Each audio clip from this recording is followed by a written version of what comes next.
प्यारे विद्यार्थियों, एक बार ई क्लास में पुनः आपका स्वागत है।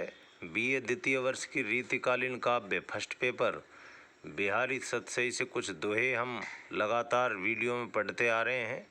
तो आज पुनः एक बार ई क्लास में आप इन दोहों का पठन करेंगे। मैं रामजीत यादव, सहायक आचार्य हिंदी, राजकीय महाविद्यालय तिजारा अलवर से। और बहुत ही सुंदर दोहे चल रहे थे। बिहारी ने नीति, भक्ति और श्रृंगार तीनों ही प्रकार के दोहे हमारे पाठ्यक्रम में हैं।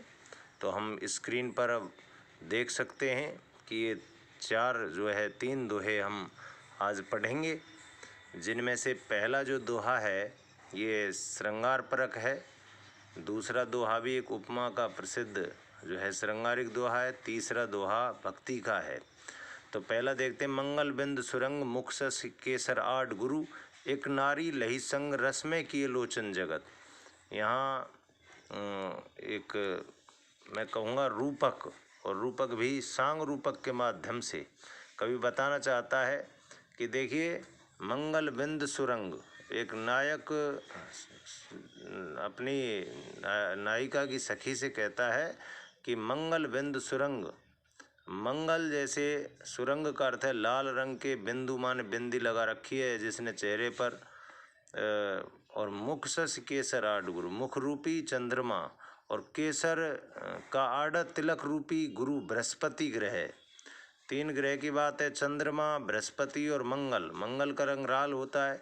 तो किसी नायिका ने अपने मुख पर लाल बिंदी लगा रखी है। वो लाल बिंदी रूपी मंगल, मुख रूपी चंद्रमा और आड़ा तिलक जो केसर का पीला दे रखा है उसको बृहस्पति।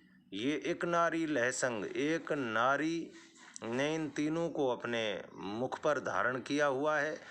तो रस में किए लोचन जगत, और उस तुम्हारी सखी ने, नायिका ने रस में किए, आनंदित कर दिए लोचन जगत, यानी कि संसार के नेत्रों को, यानी कि मेरे नेत्र रूपी संसार को आनंदित कर दिया है आपकी सखी ने। तो यहाँ एक ज्योतिष का ज्ञान भी बिहारी का प्रस्फुटित होता है। उनको ज्योतिष का भी ज्ञान था, इससे पता लगता है। क्योंकि यदि चंद्रमा, बृहस्पति और मंगल ग्रह ये तीनों एक ही राशि में जब प्रवेश कर जाते हैं, एक नारी, नारी शब्द यहाँ पर नाड़ी और राशि दो अर्थ है देता है, इसलिए श्लेष अलंकार भी है। रूपक अलंकार का सांग रूपक वर्णन तो है ही है, नारी शब्द में श्लेष होने से श्लेष अलंकार भी है। और ये एक बहुत ही सुंदर श्रृंगारिक दोहा है। तो इससे अर्थ आप करेंगे, पुनः देख लेंगे। आगे है, अंग अंग नग जगमग दीप सिखासी देह, दिया बढ़ाए हूँ रहे बड़ो उजेरो गेह। यहाँ एक नायिका की जिसने प्रत्येक अंग पर नगों से जड़ित आभूषण धारण किए हुए हैं और उसकी जो देह यानी शरीर है वो दीप शिखा की तरह जल रही है। दीप शिखा की उपमा साहित्य में बहुत ही प्रसिद्ध है। महाकवि कालिदास ने भी संचारिणी दीप शिखे रात्रि यम यम व्यतीताय पंक्ति वरासा, नरेंद्र मार्ग टिप प्रपेदे विवरण भाव ऐसे भूमि पालय कहकर रघुवंशम में दीप शिखा की तुलना इंदुमती से की थी। तो यहाँ उपमा अलंकार है दूसरे दोहे में, और अतिशय वर्णन नायिका की सुंदरता किया है, इसलिए अतिशयोक्ति अलंकार भी है। अंग अंग नग जगमगत, नायिका के प्रत्येक अंग में नग जड़ित आभूषणों की जगमगाहट से उसका शरीर दीप शिखा की तरह प्रतीत हो रहा है। दिया बढ़ाए हूँ रहे बड़े उजेरो गेह, और उनके दीपक बढ़ाने पर भी, यानी दिया बढ़ाने का अर्थ होता है दिया को बुझाना। हमारे यहाँ दिया बुझाने को भी रहे बड़ो उजेरो गेह। हम उस घर में जिसमें इतनी सुंदर नायिका रहती है, वहाँ दीपक को बुझा देने पर भी उसकी शारीरिक कांति और आभूषणों की कांति से, उसके सौंदर्य से बड़ो उजेरो गेह, उस घर में बहुत ही उजियाला रहता है। अतिशय सौंदर्य का वर्णन होने के कारण अतिशयोक्ति अलंकार है, और निश्चित रूप से श्रृंगारिकता यहाँ झलकती है। अंतिम जो दोहा हम पढ़ रहे हैं वो भक्ति का दोहा है। यहाँ दास्य भाव की भक्ति व्यंजित होती है बिहारी की। मैंने पूर्व में भी आपको बताया कि राधा वल्लभ संप्रदाय में दीक्षित होने के कारण भगवान कृष्ण के बिहारी जी अनन्य देश भक्त थे। वो अनन्य जो है भक्ति किया करते थे कृष्ण जी की। तो कब को टेरत दीन रट होत न श्याम सहाय, तुम मुँह लागी जगत गुरु जगनायक जगवाय।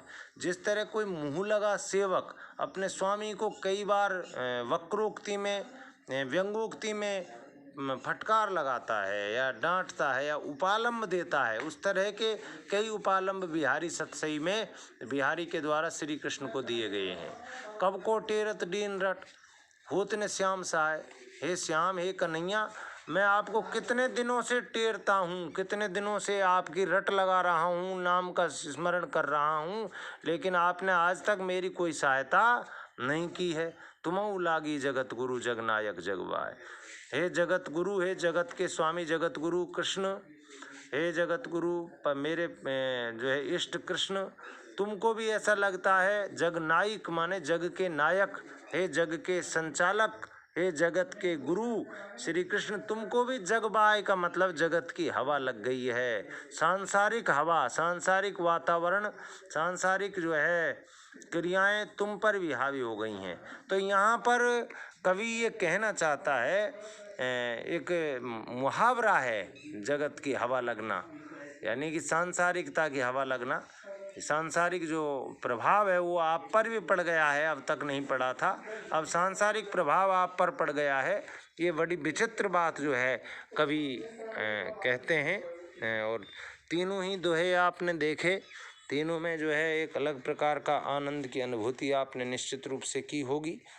पहले दोहे में बिहारी के ज्योतिष संबंधी ज्ञान का प्रस्फुटन होता है। ज्योतिष संबंधी ज्ञान के विषय में वो एक नायिका के सुंदर मुख से और उनके लाल रंग की बिंदी और केसर के आड़ गुरु के माध्यम से हमें समझाना चाहते हैं, और इस तरह से ज्योतिष ज्ञान है। अगले दोहे में प्रसिद्ध उपमा अलंकार का प्रयोग करते हुए कवि ने दीप शिखा जैसी सौंदर्यशालिनी शरीर के सौंदर्य से और तुलना की है नायिका की। और तीसरा जो अंतिम दोहा आपने पढ़ा, इसमें बिहारी ने भक्तिकालीन प्रभाव बिहारी पर रहा है और उन्होंने भक्ति भी निश्चित रूप से कही है। एक जगह रामचंद्र शुक्ल जी रीतिकालीन कवियों की आलोचना में ठीक ही लिखते हैं कि इनका जो है विलासी जर्जर मन भी निश्चित रूप से भक्ति के प्रभाव से या धर्म से डरता था, इसलिए इन्होंने भी किसी बहाने से ही भक्ति की है। और बहुत बहुत धन्यवाद।